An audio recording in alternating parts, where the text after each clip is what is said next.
Have you ever felt just completely swamped by information? Oh, definitely. Like you're drowning sometimes. Exactly. Drowning in articles, reports, maybe just endless data online. Hmm? And all you want is to, quickly figure out the most important stuff. Without spending hours wading through it all. Right. Well, you're in the right place then. Welcome to the deep dive. We're here to give you that shortcut to becoming, well, truly well informed. Today, we're taking a deep dive into a really powerful technique. It's about how to pull out the key nuggets from really any text you read. And it's a method that's apparently so effective, it's even central to some of those big high-stakes English tests like the PTE Academic. That's right. So our mission for you today is to show you how just recognizing some simple patterns can unlock, well, deeper understanding and maybe even some surprising insights. Yeah, making complex info feel more digestible, more memorable. Exactly. And, this skill goes way beyond just tests. I mean, it certainly helps there, but Yeah. it's incredibly practical for just understanding information you bump into every day. Like news articles or work stuff. Yeah, news articles, business reports, even just figuring out what someone's really saying in a conversation. It all comes down to identifying cause and effect. Cause and effect. It's just a fundamental way our brains, process the world around us, make sense of it all. Okay, let's unpack that a bit. So, pattern recognition, it's really that crucial for just understanding things clearly. Absolutely. And for something like that PTE academic exam, I heard this statistic, something like 99% of the texts they use follow these cause and effect patterns. Is that right? That's the figure often cited, yeah. It's astonishingly high. Wow. Okay, so why? Why would Pearson, the people who make the test, why would they focus so much on this one pattern? Well, it gets interesting there. They're essentially testing two core reading skills. Mm-hmm. First, can you actually spot these underlying patterns while you read? Right. Can you see the structure? Exactly. And second, based on that structure, can you boil down a complex piece of text into just one single comprehensive sentence? And it has to be quite long sometimes, right? Like 30 words or more. Often, yes. That's the target, to show you can synthesize the main idea and its key components concisely. Okay, so how do you actually do that? Spotting the pattern, I mean. Well, the core procedure is actually pretty straightforward, surprisingly. Yeah. You start by identifying the main subject or the topic of the text, what's it primarily about. Right.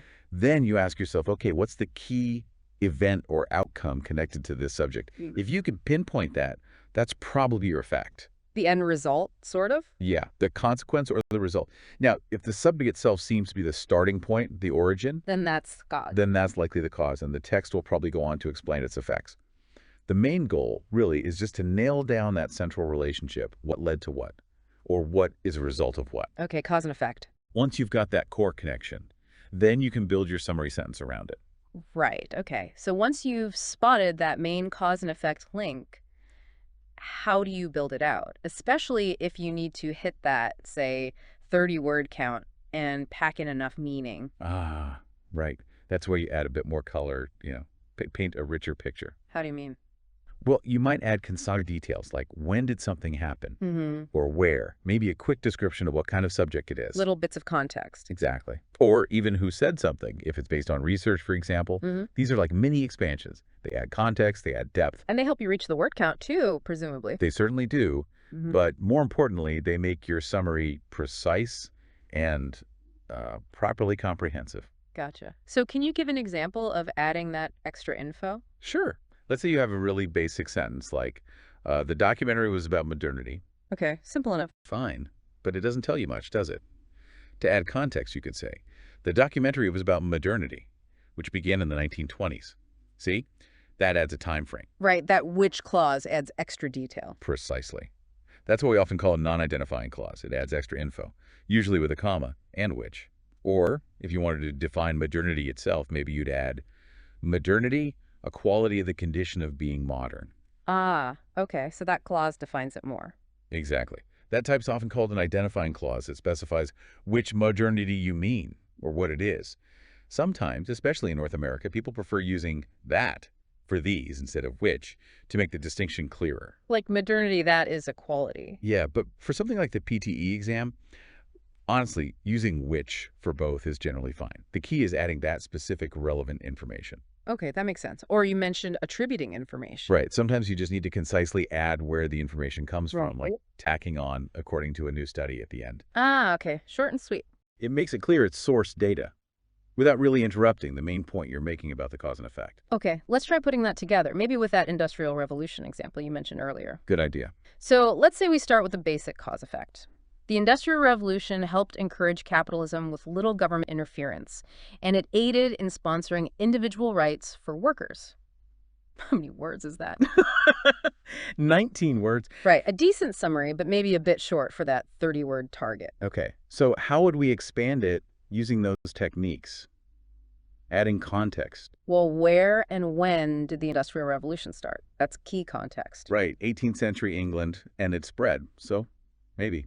The Industrial Revolution, which started in 18th century England and spread to the world, helped encourage capitalism. Perfect. Keep going. Helped encourage capitalism with little government interference, and it aided in sponsoring individual rights for workers. How many words now?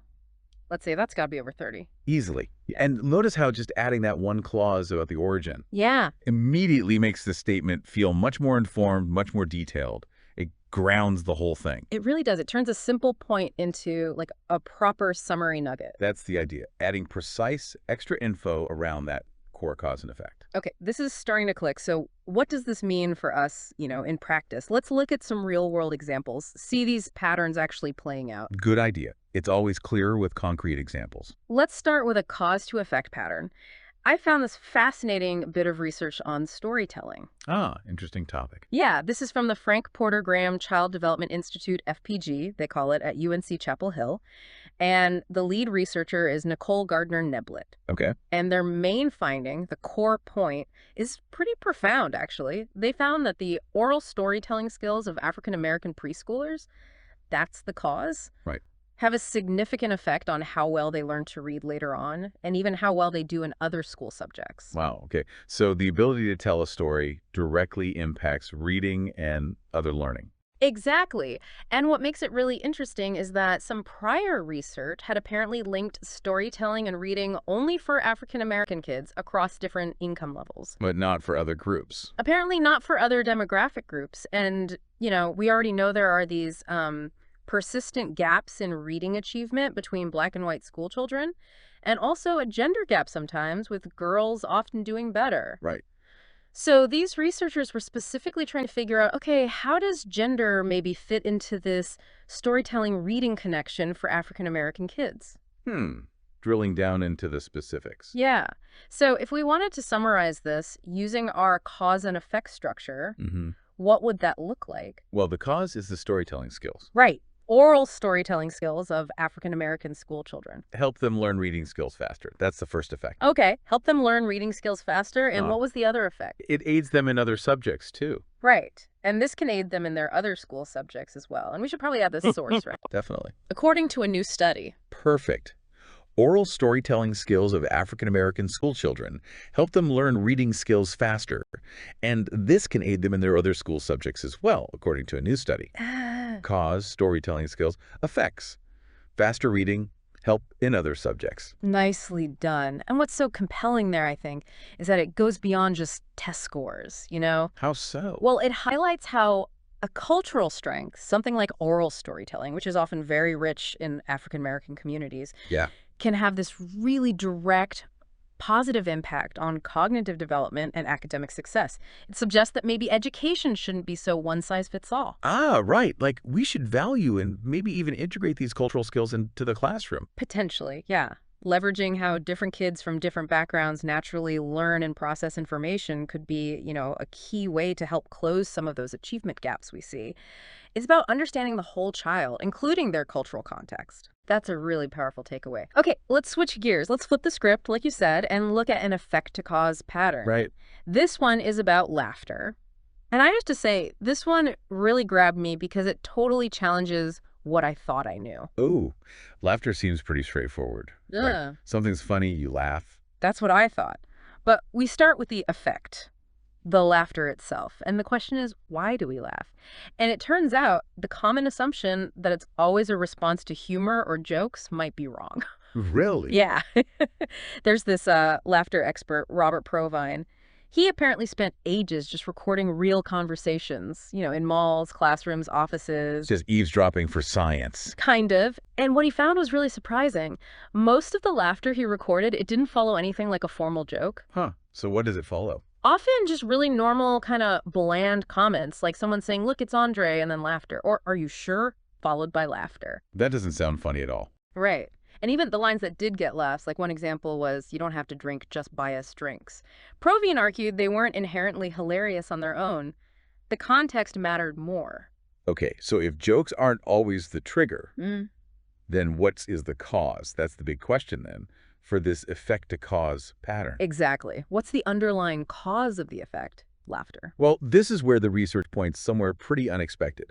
Not to jokes, but deeper Mm. into the brain itself. The brain. How so? It turns out the actual control mechanisms for laughter, the bits that make us physically laugh, they're located really deep inside the brain, in a region called the subcortex. Subcortex. Okay, what's significant about that? Well, the subcortex is considered a very ancient part of the brain. It handles really primal stuff, basic functions like breathing, reflexes, things we don't consciously control. Ah, so it's not in the thinking part of the brain, like where language or complex thought happen. Exactly. It's far removed from those higher function areas that process language, memory, or even, consciously getting a joke. Wow. Okay, so the implication is the effect, the laughter, might be caused by something much more primal, more hardwired, than just us finding something intellectually funny. That seems to be what the research suggests, yeah. It's less about cognitive analysis of humor and more about something else. Okay, so let's try summarizing that one. Effect to cause. The effect is laughter. What's the cause? The primal brain, the subcortex connection. Right. So maybe something like, the reason why people laugh isn't necessarily because something is funny, like a joke, Rather, it seems laughter is connected to the human subcortex. where the earliest developments of the brain are found. Does that capture it? I think that nails it. Uh, Connection to the primal subcortex, effect, yeah. laughter, which isn't always tied to humor. Okay. And again, think about what's fascinating here. It totally flips our everyday understanding, doesn't it? It really does. Laughter isn't just, a reaction to a punchline. It's presented here as this fundamental, maybe almost involuntary social signal. Social signal. Yeah, rooted deep in our primal brain structure. It suggests maybe laughter is less about funny and much more about connection, bonding, Like a tool for social bonding that's built right into our biology. possibly. Maybe even evolved before complex language as a way to signal safety, affiliation, playfulness within a group. Wow, that reframes it completely. Something we do every day, just re-explained. It's a great example of how looking for the underlying cause can reveal these really profound mechanisms we usually just take for granted. Okay, so let's recap this whole deep dive then. The main takeaway seems to be, if you actively look for these cause and effect patterns, Whether you're studying for an exam or just trying to get up to speed on a new topic. right, you can actually take really complex information and sort of distill it down, make it clear, concise, and actually memorable. Exactly. It's a skill that honestly pays off everywhere. Makes you a more efficient learner, sure, Mm. but also, I think, a more insightful thinker. You're not just collecting facts. You're understanding how they connect. Precisely. This skill, identifying these underlying patterns, it empowers you. You move beyond just passively absorbing information. You start to really grasp the mechanisms at play, the implication, You go from knowing what happened. to understanding why it happened Right. and why it actually matters, how the pieces fit together to form that bigger picture. It's about seeing the engine, not just the car. That's a great way to put it. Yeah. So maybe a final thought for everyone listening. Yeah.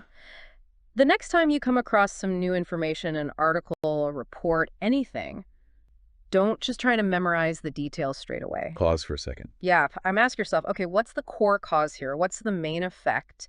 And crucially, how does connecting those dots potentially change my whole understanding of this thing? That simple shift in approach. It really can transform how you learn, how you think, and maybe just how deeply you understand the world spinning around you.